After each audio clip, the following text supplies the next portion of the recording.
Bien, buenas noches a todos, estimados. Hoy la idea es que hablemos sobre la teoría del negocio jurídico y luego sobre el contrato de compraventa. Entonces, antes mencionábamos que para hablar de teoría del negocio jurídico, de lo primero que toca hablar es de la obligación. Y la obligación es en buena medida de lo que se va a hablar en general, porque recordemos que los contratos en última son obligaciones. Hay diversas definiciones de obligación. Yo creo que la que más ha quedado a nuestros días es la que en su momento dijeron los romanos.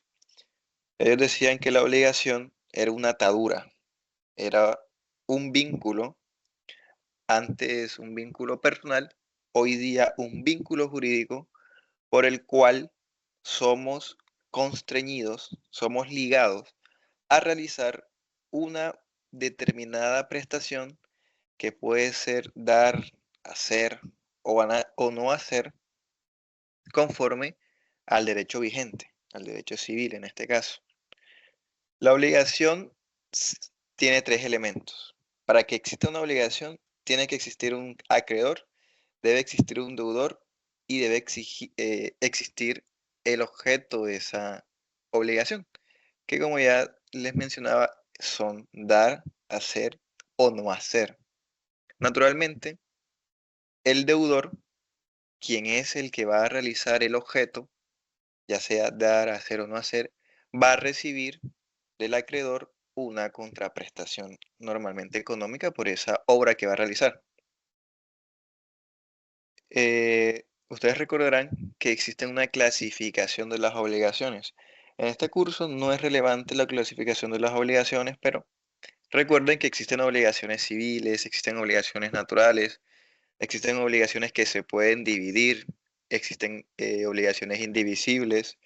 Existen las alternativas, las facultativas. En general existen una amplia clasificación de las obligaciones, pero aquí lo que importa es tener claro qué es una obligación. Ya sabemos que la obligación no es más que la atadura, la ligadura que tiene el deudor de cumplirle al acreedor. Es esa relación de ambos, una relación jurídica, en donde recordemos que el acreedor incluso tiene unos mecanismos legales para exigirle el cumplimiento al deudor cuando está en mora o cuando, sí, cuando está en mora. Porque cuando está en mora es porque no ha cumplido o está cumpliendo fuera de plazos o no ha empezado. Listo, eso queda claro, ¿no? La obligación, pilar clave de la teoría del negocio jurídico. Ahora bien, para que uno pueda obligarse, hay unos requisitos. Esos requisitos están en la ley, en el Código Civil, en el 1502. Y esos requisitos para que las obligaciones sean válidas y que produzcan efectos son la capacidad que en Colombia es capaz para celebrar cualquier negocio, a menos que la ley diga que no, todo mayor de 18 años. Esto lo ha reiterado también la ley 1996 de 2019. Entonces ya en Colombia no existen personas incapaces, sino que todo mayor de 18 años es plenamente capaz para celebrar negocios. Insisto, amén, uno puede celebrar cualquier negocio a menos que la ley estipule claramente que no lo puedes hacer, es decir, que exista un objeto ilícito. Por otro lado, la capacidad de las personas jurídicas está relacionada con lo que contemplen sus estatutos. Recuerden que las personas jurídicas son empresas, es decir, son sociedades, y ellas están sujetas a unos estatutos. Y en los estatutos se debe especificar, los socios tienen que especificar qué cosas va a hacer la empresa. Y esas cosas que va a hacer la empresa son las cosas de las cuales la empresa puede hacer. Entonces, si una empresa en sus estatutos contempla que se va a dedicar a actividades de creación e impresión de materiales didácticos, de creación de libros, no podrá entonces eh, dedicarse a la compra y venta de sillas, por ejemplo, a menos que modifiquen sus estatutos y entonces sean capaces de realizar esa actividad. Un requisito clave de validez para todas las obligaciones es el consentimiento. El tema del consentimiento libre de vicios, eso se profundiza bastante en el curso anterior de obligaciones, pero recuerden que el consentimiento se vicia por error, fuerza y dolo. Es también importante que las obligaciones tengan un objeto lícito y una causa lícita. La causa no es más que la razón que yo tengo para contratar. Sí, es mi razón para contratar o para obligarme. Y el objeto es, en un momento, ya va. Ok, el objeto lícito es que lo que yo voy a contratar, eso que voy a hacer, es conforme a la ley, es decir, no la está contradiciendo. Normalmente el ejemplo que se pone siempre cuando existe un objeto ilícito es cuando, no sé, vendo una casa que está embargada, porque el embargo saca las cosas del comercio, no se puede comerciar con eso. Otro objeto ilícito es vender partes del cuerpo humano. ¿Por qué no se puede? Porque la ley dice que esto no se puede hacer y por tanto hablamos de un objeto ilícito. Es decir, el objeto ilícito se, se estipula mediante la ley. Y bueno, las solemnidades cuando hacen falta. Hay obligaciones que requieren que existan solemnidades como que estén por escrito o se registren para que tengan una validez. Recuerden que existen unas nulidades en los negocios y las nulidades pueden ser o absolutas o relativas. Es absoluta cuando recae sobre incapacidad absoluta, causa y objeto ilícito, cuando no hay formalidades. También la nulidad absoluta es la que declara el juez, le puede declararla de oficio sin necesidad de que se la aleguen, y esa prescribe a 10 años, a diferencia de la nulidad relativa, que es a petición de partes, es decir, el juez no puede declarar una nulidad relativa aunque se dé cuenta que existe, y estas prescriben luego de 4 años y normalmente van relacionados a los vicios del consentimiento, que son el error, fuerza y el dolo. Gracias. Cierra la puerta. Ahora bien, ¿cuáles son las fuentes de las obligaciones? Las fuentes de las obligaciones también se estipula en la ley, en el 1484 del Código Civil. Las fuentes de las obligaciones entonces son el contrato, el cuasicontrato, el delito, el cuasidelito y la ley. Si recuerdan qué es cada cosa.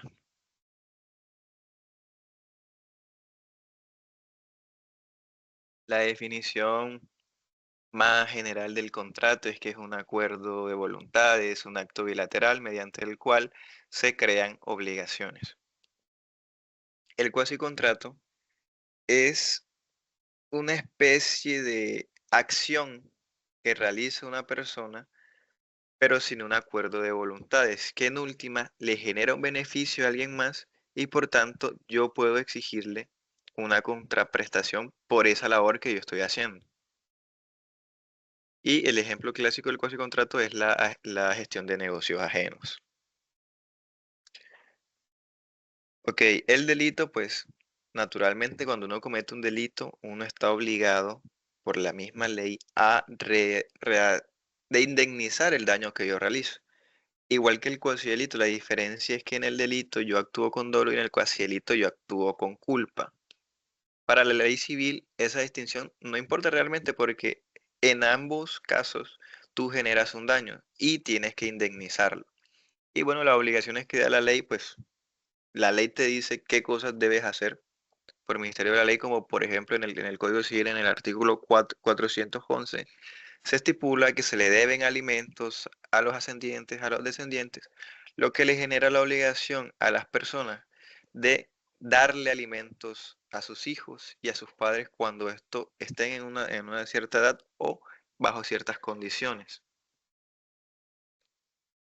En la teoría del negocio jurídico también toca tener claro qué es un hecho jurídico, un acto jurídico y un negocio jurídico. El hecho jurídico es cualquier vaina que pase, cualquier fenómeno de la naturaleza que pase sin que haya intervención humana y que tenga unas consecuencias jurídicas, como lo puede ser un desastre natural o el nacimiento de una persona. Por otra parte, el acto jurídico es un hecho jurídico, pero voluntario. Aquí sí hay un acuerdo de voluntades de una o más partes. Y ese acuerdo tiene la intención de producir efectos jurídicos, de crear una obligación. El negocio jurídico es la misma vaina que el acto jurídico, pero la diferencia es que eso que yo quiero hacer, esa cosa que yo quiero que produzca efectos jurídicos, está protegida por el ordenamiento. Es decir, ya existen unos elementos naturales a ese contrato que yo quiero convenir, como por ejemplo la compraventa. Pero hay en el referente a hecho y acto jurídico y negocio jurídico hay varias teorías. Hay teorías que simplemente hablan del hecho y el acto jurídico. Y está la teoría, entre ellas la alemana, que hablan de hecho, acto y negocio jurídico. Pero entonces hay personas o hay doctrinantes que nos hablan de acto jurídico como si fuera un negocio jurídico.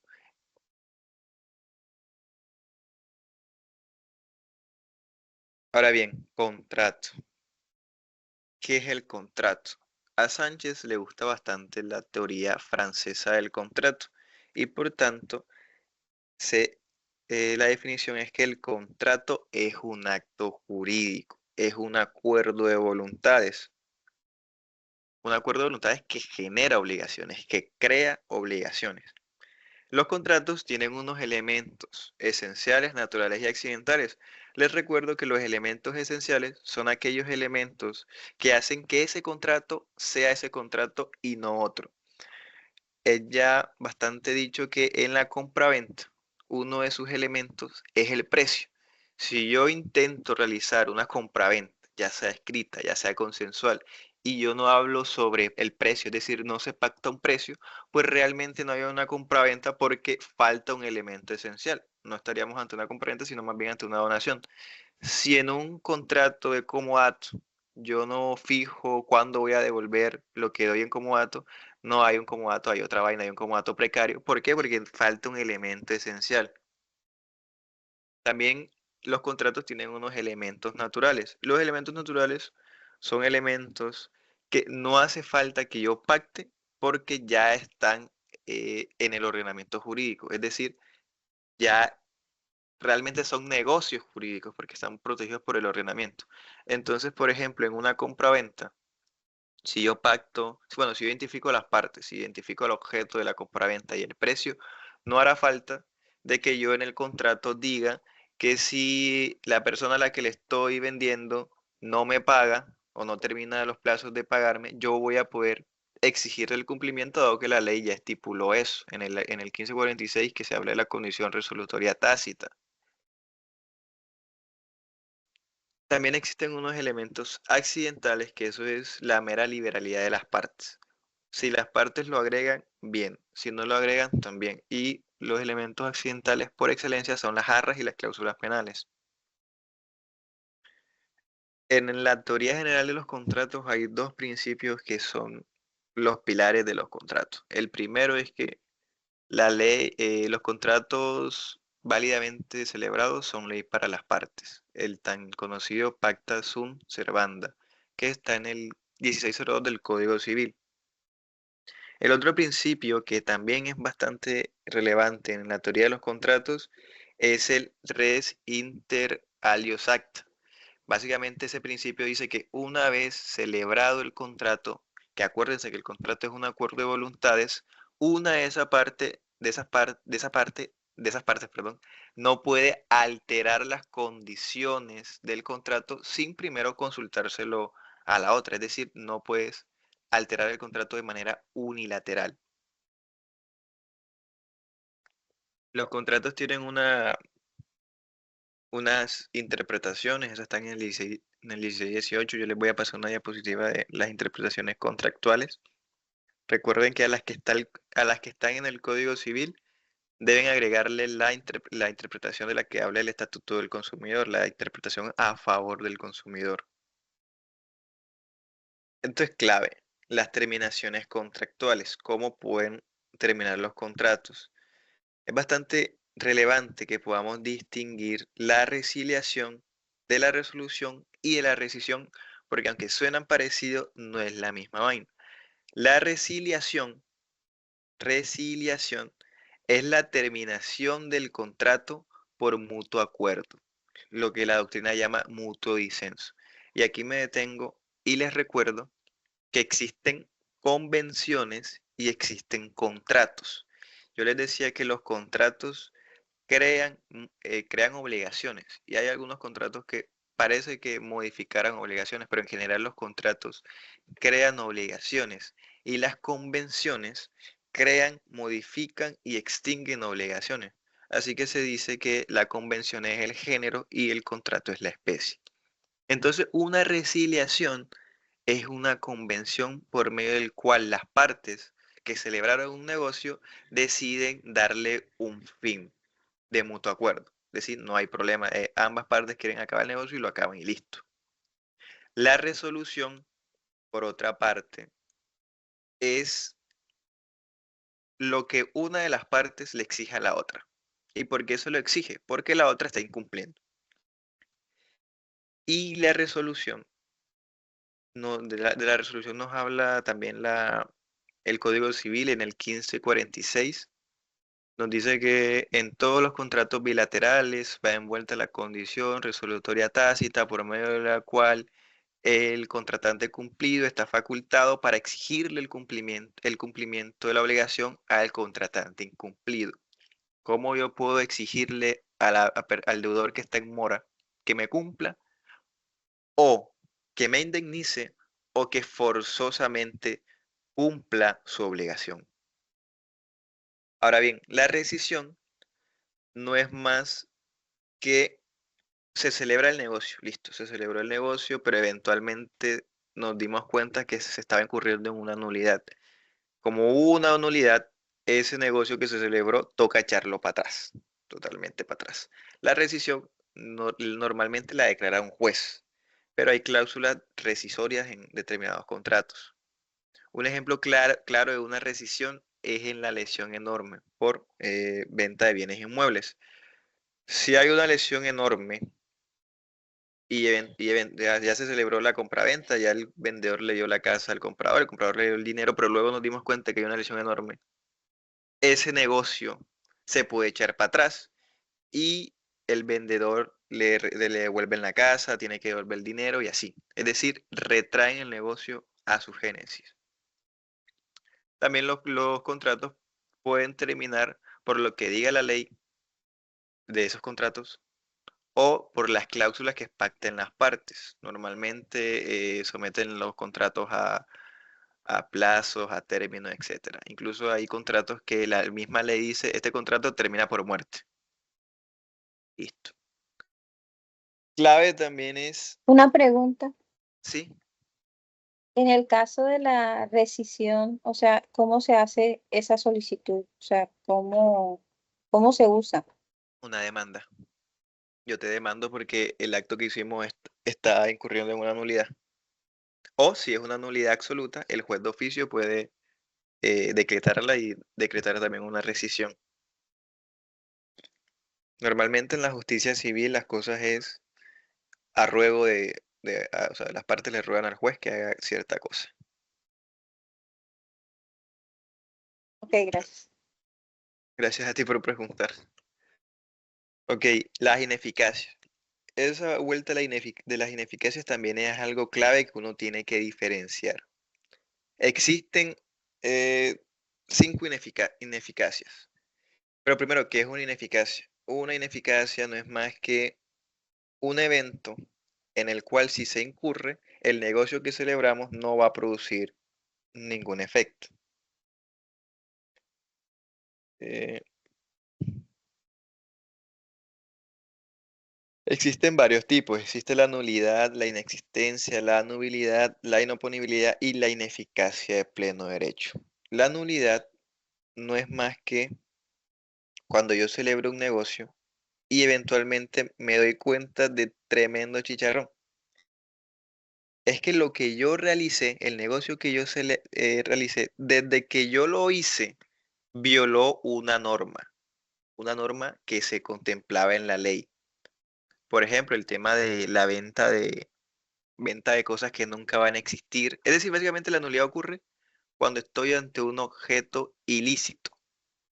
Pero recuerde que también existe una nulidad relativa y esa nulidad relativa tiene que ver con los vicios del consentimiento. Es decir, hubo un negocio, celebramos un negocio, ta, ta, ta, ta. Luego la parte con la que yo celebré el negocio me demanda y me dice, ven acá, es que el negocio que hice contigo realmente lo hice por fuerza. Lo hice porque me generaste dolo o tuvo un error. Bueno, esa es la nulidad. La inexistencia es cuando el negocio que yo celebro, cuando el acto que yo celebro carece de un elemento esencial. Recuerden que los contratos tienen unos elementos esenciales. Por tanto, si yo celebro un contrato y le falta un elemento esencial, ese contrato no existe. Y si no existe, no produce efectos.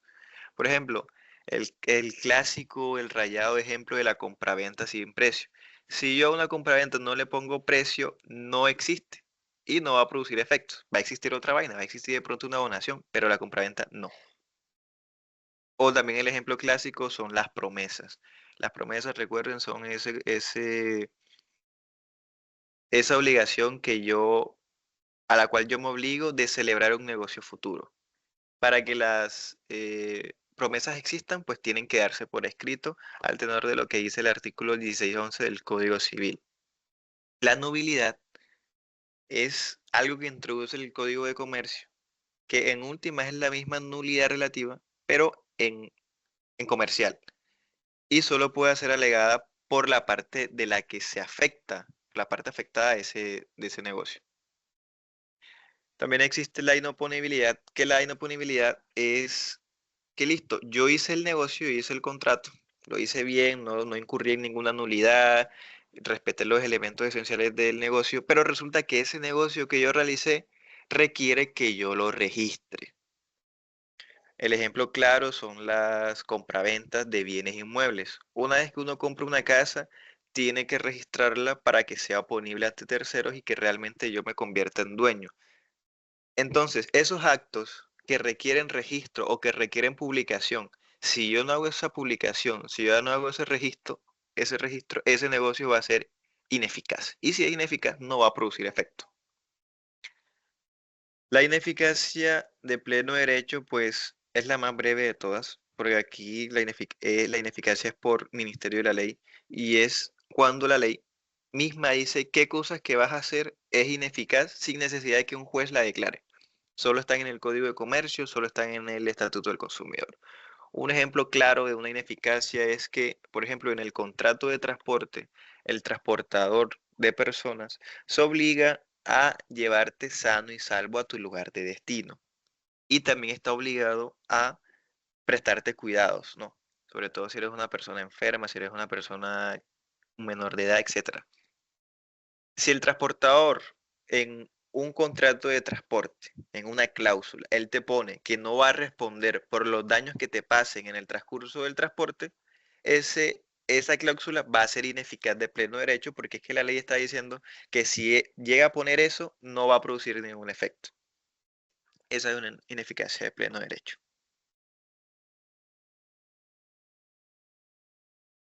Denme un segundo, me están llamando.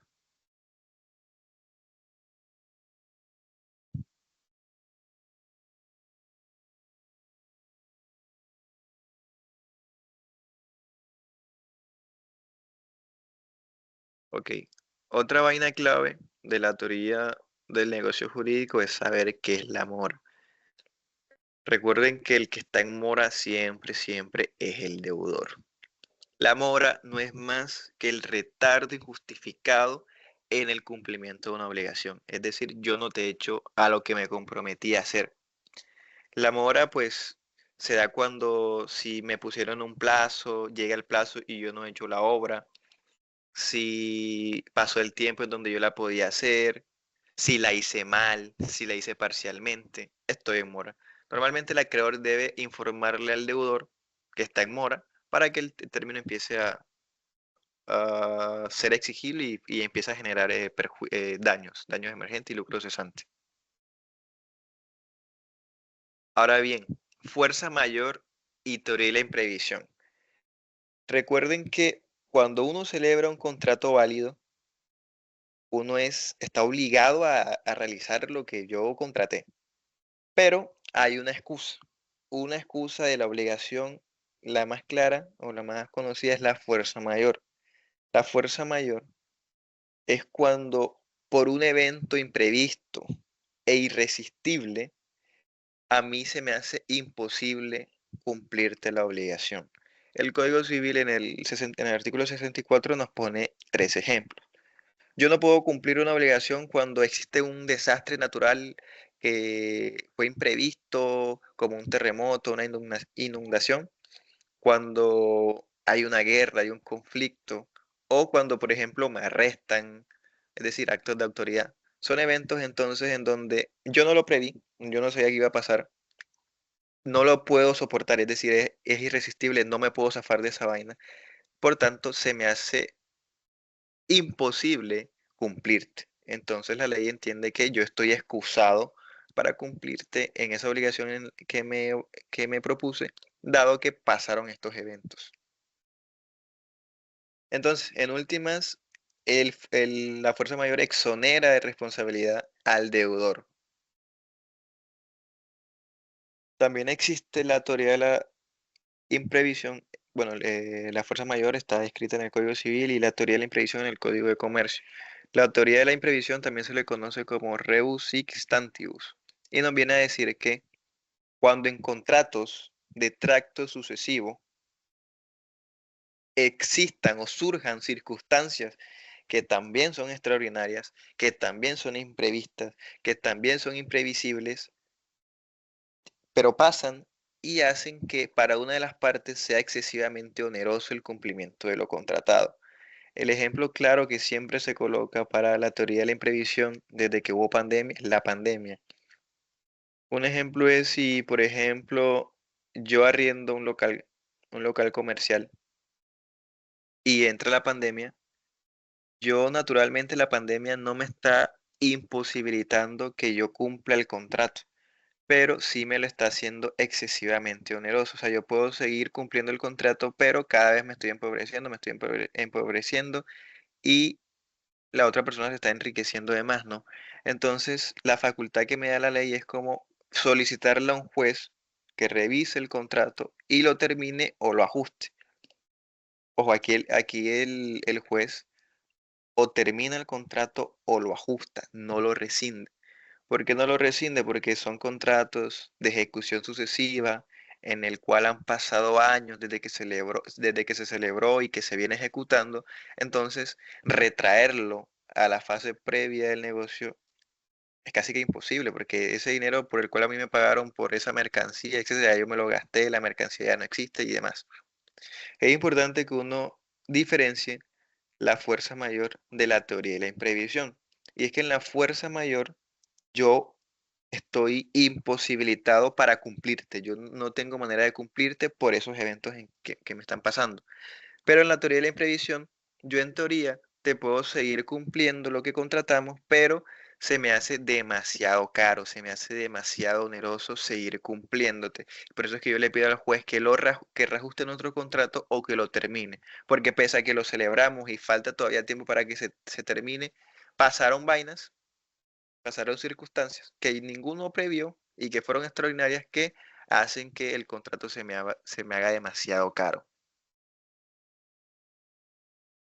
Ok, señores, eso fue repaso de la teoría del negocio jurídico.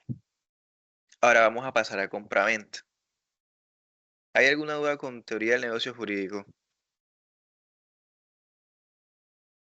Una pregunta, ¿tú nos mandas esas diapositivas? Sí, sí, sí, claro. También la grabación cuando se suba al OneDrive. Bueno, compraventa. El contrato de compraventa, como bien lo decía el profe, es el contrato tipo, es de los contratos más importantes que hay en el Código Civil, porque en buena medida es las reglas de todos. Por ejemplo, en la permuta se dice que las reglas de la compraventa se van a aplicar a la permuta siempre y cuando no contraríen a la segunda. Entonces es como el contrato macro. Nosotros tenemos una regulación de compraventa en el Código Civil, en el Código de Comercio y en el Estatuto del Consumidor tenemos como unas reglas de la compraventa, que son unas reglas en beneficio de una persona que llamamos consumidor, que está en una situación desigual con otras dos personas que se llaman proveedores y productores. Entonces empecemos con la compraventa civil.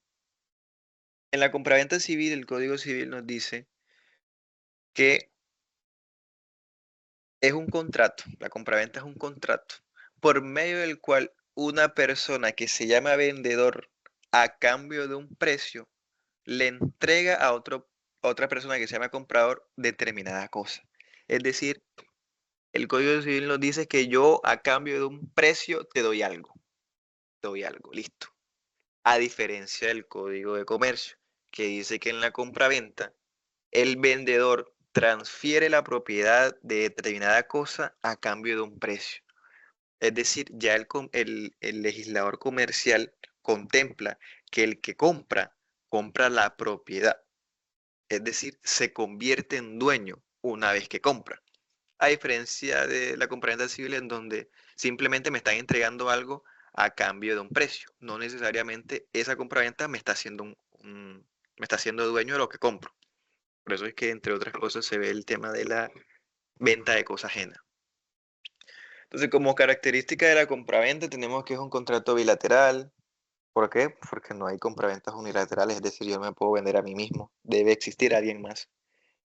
Es un contrato consensual. ¿Por qué es consensual? Porque lo puedo acordar mediante mi voluntad de manera oral. No hace falta que esté por escrito, a menos que sean determinadas compraventas como la compraventa de bienes inmuebles, que siempre debe ir por escrito, por escritura pública, es más, ni siquiera mediante una escritura privada. Debe ser por escritura pública y luego registrada ante la Oficina de Instrumentos Públicos. También es un contrato típico. ¿Por qué es un contrato típico? Porque la ley lo regula. Fuera un contrato atípico si la ley no lo regulara. Pero lo tenemos regulado y lo tenemos regulado en el Código Civil, en el Código de Comercio y también algo se habla de la compraventa en el Estatuto del Consumidor. Es un contrato de ejecución instantánea. Es un contrato nominado. ¿Por qué nominado? Porque tiene nombre. Es un contrato conmutativo. ¿Saben por qué es un contrato conmutativo? ¿Saben por qué existe? ¿Qué es lo conmutativo en los contratos?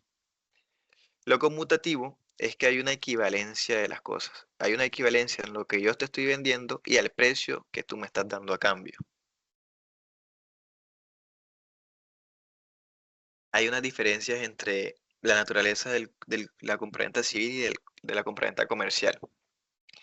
En la compraventa civil decimos que el vendedor se obliga a entregarte la cosa vendida y saneártela, ya sea por vicios ocultos o por evicción. En la compraventa civil, el precio puede hacer, o sea, podemos pactar el precio o podemos determinarlo a corriente de plaza. ¿Qué es la corriente de plaza? La corriente de plaza es cuando yo te digo, listo, yo te voy a comprar eso. Bueno, es que el Código Civil pone unos ejemplos muy antiguos. Si yo, por ejemplo, no sé, aquí está, si yo le digo a José, imaginemos que José vende tomates. Si yo le digo a José, José, listo, yo te voy a comprar a ti el jueves 2 sacos de tomates y yo guardo silencio al precio. Pero yo le digo que lo determinamos a corriente de plaza. Entonces llega el día jueves y yo lo que le voy a pagar a José por los tomates es lo que los tomates cuesten el día jueves. Ese es el precio a corriente de plaza. La compraventa civil puede ser pura y simple o diferida, es decir, cuando yo te pago como a cuotas. La compraventa civil también tiene unas figuras especiales que son los pactos. Existe el pacto comisorio, el pacto comisorio isofacto, el pacto de retroventa y el pacto de retracto. Ya saben qué es el pacto comisorio. Es básicamente la condición resolutoria tácita, pero que yo pongo en el contrato. Y también existe el pacto comisorio isofacto, que básicamente permite al deudor, que en este caso sería el comprador, que una vez que yo le notifico mediante una demanda que me está incumpliendo, él tiene 24 horas para cumplir su obligación y evitar un pleito judicial. El pacto de retracto, por otro lado, es cuando yo te vendo, pero yo me reservo el derecho de volverte a comprar lo que te vendo, ya sea al mismo precio o más caro. Eso es pacto Eso no es de... retroventaja. Sí, dije retracto. Si dijiste retracto. Bueno, gracias por estar pendiente. Pacto de retroventa. Yo te compro y me reservo el derecho de volverte a comprar, ya sea al mismo precio o a un precio superior.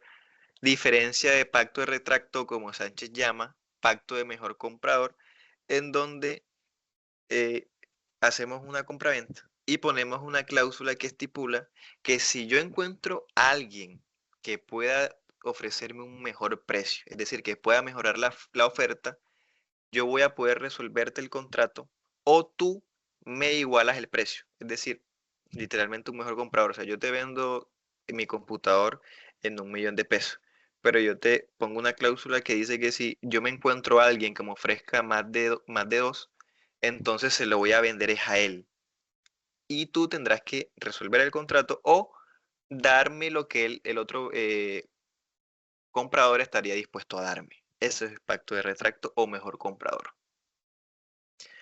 En comercial existen otras figuras especiales.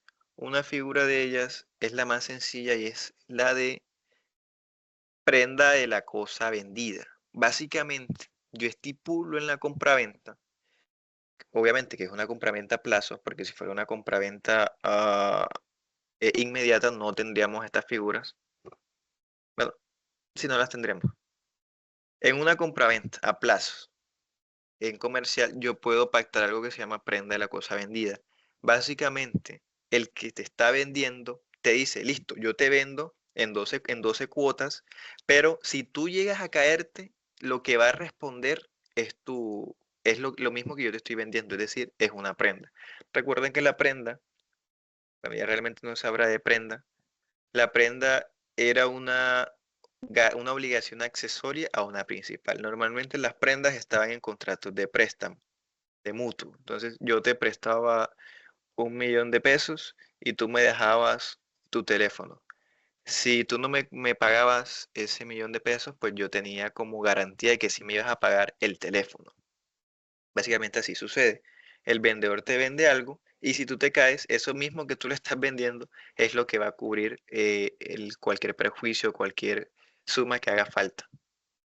A diferencia del pacto de reserva de dominio, en donde yo te vendo, es decir, el vendedor vende, pero se reserva el dominio. Es decir, si es una venta a plazos, no sé, 12 meses, en el mes doceavo, una vez que tú le termines de pagar, él te va a transferir el dominio de lo que te vendió. Porque recuerden que el comercial, el vendedor a cambio del precio, te va a transferir la propiedad de lo que te vende. En comercial también se trae una figura muy particular que solo está en comercial, es el precio irrisorio. El precio irrisorio básicamente es que si hay una compraventa y se pacta un precio que es demasiado bajo con el valor real de lo que me están vendiendo, se va a entender que no hay precio. Básicamente, ese es el precio irrisorio. Antes que se me olvide, el precio en comercial o lo pacto o lo determino. ¿Y cómo lo determino en comercial? Con un precio medio. En civil hablaba de precio a corriente de plaza, que es el precio que tenga esa vaina en ese día. En comercial no, en comercial es la media, es el promedio de lo que cueste esa determinada cosa que voy a vender, va a ser el precio. Es decir, precio medio o precio promedio. Las arras. Las arras son elementos accidentales de los contratos. Y mediante las arras, uno pacta o acuerda que, listo, vamos a celebrar un negocio y yo, ya sea como garantía del negocio o como derecho a retractarme, te entrego una cosa que normalmente es dinero que se va a incorporar a la compraventa. ¿Cuál es la finalidad de las arras? Las arras normalmente van a ser arras de retractación. Las arras de retractación es cuando vamos a celebrar una compraventa, yo te entrego un dinero Y si yo me quiero retirar salir del negocio, yo pierdo las arras. Entonces, listo, me salgo del negocio, pero tú no vas a poder demandarme o me vas a poder exigir el cumplimiento forzoso ni nada de eso porque yo voy a perder las arras. Ahora bien, si tú eres el que me vas a vender y yo te di unas arras de retractación, tú me las tienes que devolver al doble para que te puedas salir del negocio y yo no te demande ni te exija el cumplimiento forzoso. También están otras arras que se llaman arras confirmatorias, que son más bien un mensaje de que yo te confirmo el negocio, o sea, es decir, yo perfecciono el negocio. Sí, es importante que para que existan arras confirmatorias en el contrato tiene que especificarse que son arras confirmatorias, pero si simplemente se dice que son arras, se van a entender que son arras de retractación. Sí se entendió el tema de arras. Las arras realmente es sencillo. De hecho, de arras no les van a preguntar. Quizás de cláusula penal. La cláusula penal también es un elemento accidental de los contratos y no es más que el cálculo que hacen las partes de el negocio que van a celebrar en donde fijan un valor que va a servir como una indemnización anticipada. Es decir, pactamos un negocio y si tú me llegas a incumplir, me tienes que pagar esto. Es decir, fijan unos dineros ahí a modo de indemnización anticipada. Es importante saber que en la cláusula penal no puede ser eh, eh, este, la cifra que yo pongo de cláusula penal no puede ser más del doble del negocio que yo estoy haciendo. Entonces, a modo de resumen, entre la compraventa civil y la compraventa comercial, tenemos que el objeto del contrato civil es que yo te entrego una cosa a cambio de un precio. En cambio, en comercial, tú me transmites la propiedad a cambio de un precio. Las obligaciones del vendedor en civil es vender y sanear. En comercial es vender y garantizar calidad. El precio en civil se puede pactar a corriente de plaza.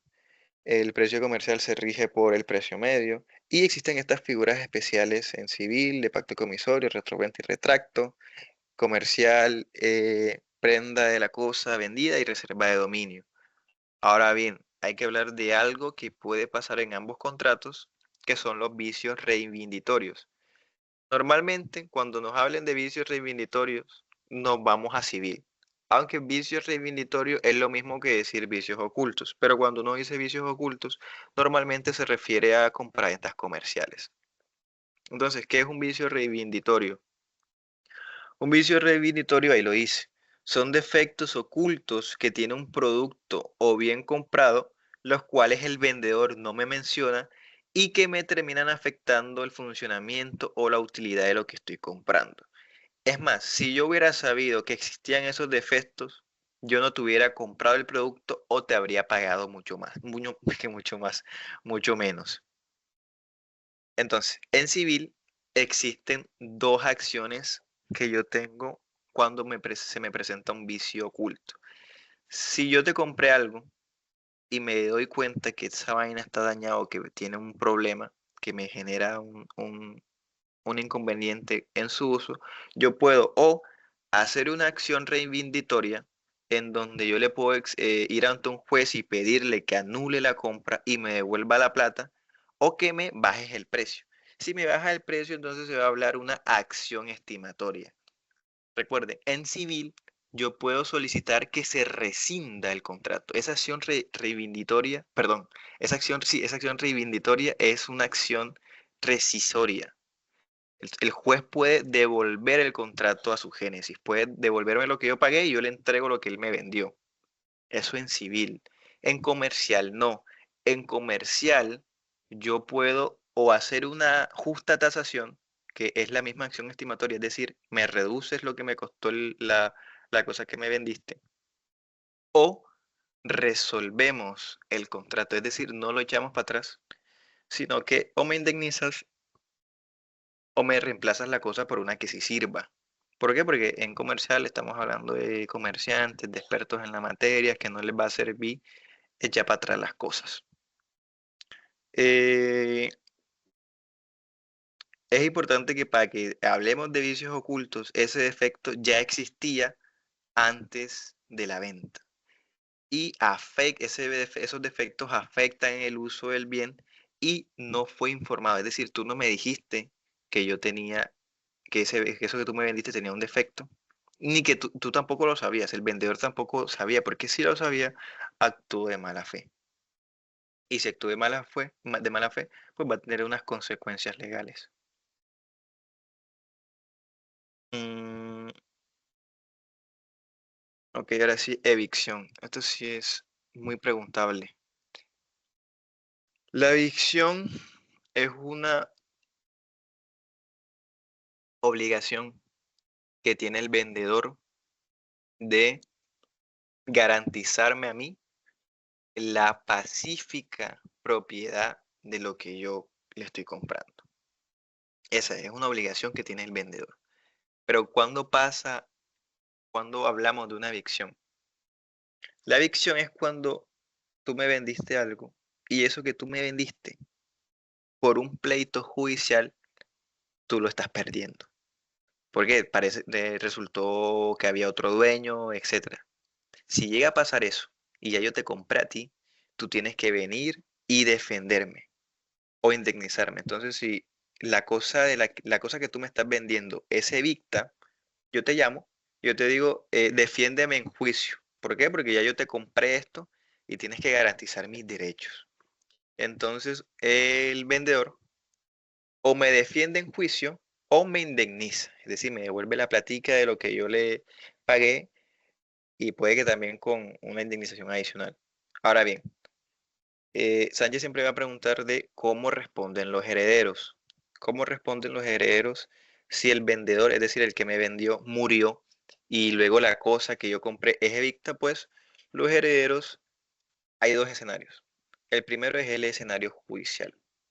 Todos los herederos son responsables solidarios, es decir, yo puedo demandar a cualquier heredero y llamarlo a que me defienda judicialmente. Puede venir un heredero, pueden venir dos si hay dos, si hay cinco herederos pueden venir tres, es decir, puedo presentar la acción in solidio contra cualquiera porque es una acción solidaria. Ahora bien, si estamos en el escenario de la indemnización, los herederos me tienen que indemnizar según cuánto recibieron, es decir, según prorrata eh, de sus legítimas. Entonces, si José me vende una casa y José muere y resulta que la casa no era de él porque alguien más mediante sentencia judicial dicen que es dueño, y él tiene cinco hijos, entonces o me defienden los cinco, uno solo, dos o tres, no importa, pero me defienden de manera solidaria, o si no pudieron defenderme, me tienen que indemnizar cada uno según el porcentaje. Entonces, si son cinco, cada uno me tiene que responder por un 20%, porque corresponde su indemnización respecto de cuánto recibieron de la herencia. Ahora bien, último tema, lesión enorme. La lesión enorme es algo que nos habla el Código Civil y creo que también el Código de Comercio, pero en los negocios de representación, nos habla el Código Civil de la lesión enorme respecto a bienes inmuebles. Básicamente, la lesión enorme es como una balanza, es como más bien es una protección que da la ley para los negocios que pueden llegar a ser injustos o desproporcionados. Normalmente la lesión enorme siempre va a repudiarse de bienes inmuebles. ¿Cuándo ocurre una lesión enorme? Ocurre cuando el justiprecio de determinado bien es desigual a lo que realmente vale. Es decir, sí, ese es el concepto. ¿Por qué se protege contra la lesión enorme? Bueno, la idea es garantizar que los negocios sean justos y evitar que una de las partes se aproveche. Este no es el concepto. Es importante distinguir cuándo el vendedor o cuándo el comprador sufre una lesión enorme. En el escenario del vendedor, este va a sufrir lesión enorme si recibe un precio menor a la mitad del valor real del bien. Menor de la mitad. En cambio, el comprador va a sufrir lesión enorme si paga más del doble del valor real del bien. El ejemplo que siempre se pone es con una casa que valga 100 millones de pesos. Si alguien la vende por 40, hay lesión enorme porque está recibiendo menos de la mitad del valor real. Y por otra parte, si alguien paga 210 millones, también hay lesión enorme porque paga más del doble del valor. Ahora bien, hay un negocio, se vende una casa y resulta que hay una lesión enorme. Yo demando. Pero quien realmente va a elegir si el contrato se rescinde o se ajusta es la persona que lesiona, es decir, el lesionante. El lesionante va a elegir si te devuelve tu plata y tú le devuelves su casa o te hace una reducción, ¿no? Te devuelve lo que recibió de más. La Corte Suprema de Justicia y la Corte Constitucional, que me parece que son una de las sentencias que le mandaron, ha hablado de unos criterios para determinar la lesión enorme. Existe un criterio subjetivo, uno objetivo y uno mixto. El subjetivo es evaluar por qué existió la lesión enorme. Entonces, en el subjetivo uno va a decir, hombre, es que se aprovechó el lesionante de la necesidad, de la ignorancia, de la enfermedad de la otra parte. Va a haber un criterio objetivo en donde simplemente se va a revisar si el precio que se pagó o que se recibió era desproporcional al justiprecio. Y va a haber un criterio mixto que va a tener en cuenta ambos enfoques. Listo, eso es lesión enorme. Si tienen dudas con lesión enorme, yo igual les voy a mandar un resumen mejor detallado de la lesión enorme. Es importante, esto sí lo va a preguntar Sánchez, ¿quién decide si se rescinde o se hace un descuento del contrato? Eso lo va a decir el lesionante, no el lesionado. Es decir, el lesionado al que joden por una lesión enorme va ante un juez y dice, señor juez, aquí hay una lesión enorme, pero es la persona que lesiona, es decir, el lesionante el que va a elegir si o te devuelve lo que pagaste de más o se acaba el negocio, es decir, se rescinde, si te devuelve tu dinero y tú le devuelves su casa.